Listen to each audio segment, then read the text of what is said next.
London Stock Exchange Group bought Refinitiv earlier this year to create a leading global financial markets infrastructure and data provider. How has social media played a vital role for the company's communications?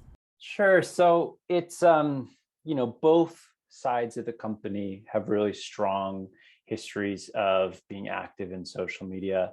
I come from the legacy side of the Refinitiv business, so I can speak to that one a little bit better. But I think listen, both sides of the company have always taken the view that you need to be where your customers are. We need to meet people where they are, and as we know, for the past decade or more now, increasingly that's on social media.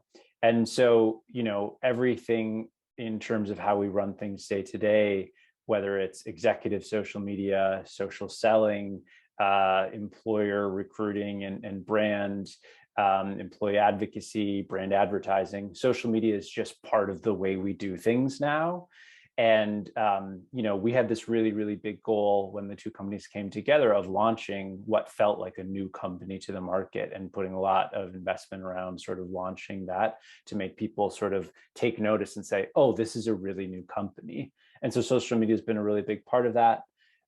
It's not only how we go to market to communicate to people those different companies coming together, but also just how we deliver content, how we get in front of people, even handling some customer service, those kinds of things. It's just sort of an integral tool throughout. Fantastic. Now, integral it certainly is. London Stock Exchange Group and Refinitiv are viewed as two businesses with contrasting cultures. How have you broached this challenge when creating content? I think bringing those two different cultures together, it on its head probably sounds like a challenge, but I'll tell you from my standpoint, it's been much more of an opportunity and an exciting collaboration. If you think about it, sort of both sides approach the integration from a standpoint of trust and collaboration.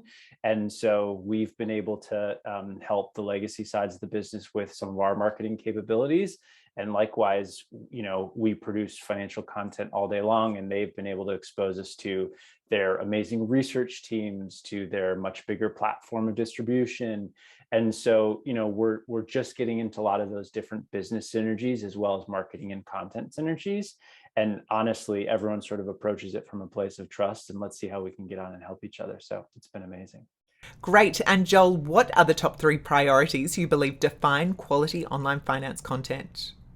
Sure. So for me, it's what I call the three R's, which are relationships, reputation, and relevance. So relationships is all about how, for us, are we creating content that actually resonates with our customers. And oftentimes we're actually bringing on our customers onto our content marketing efforts, like our shows and series, to be enhancing their profile.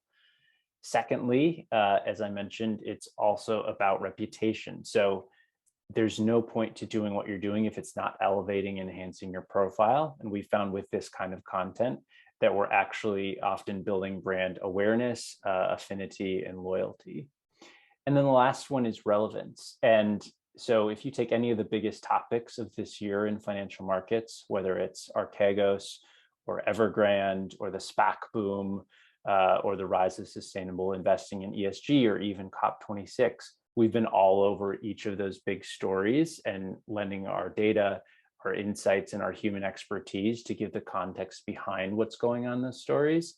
And for that, that's created really strong relevance. And Joel, how do you navigate these priorities with compliance obligations? Yeah, so that's a great question. I think for us, the compliance piece is a really important one, especially now as a regulated entity. And the good news is we're all on the same page as far as trying to position and promote the company externally. It's actually one of our core strategic objectives. And so from that, it's just a lot of internal sort of relationship building and management to make sure we are all on the same page. We understand the right processes and gate checks that need to be in place. And from there, it's just about getting it done and over the line. Finally, Joel, do you believe social media should be regulated by the government, companies, or users? So I think the answer has to be all three. Actually delighted to be chatting with you. I think Australia is leading the way in this space, especially if we look at the rules around news content for Facebook and Google. We're talking and recording this on a really sort of big moment in history when the Facebook papers are being released, when former President Donald Trump has announced he's building his own social media company. Listen, I think everybody sort of across those stakeholder groups agrees that change needs to be made in those different companies.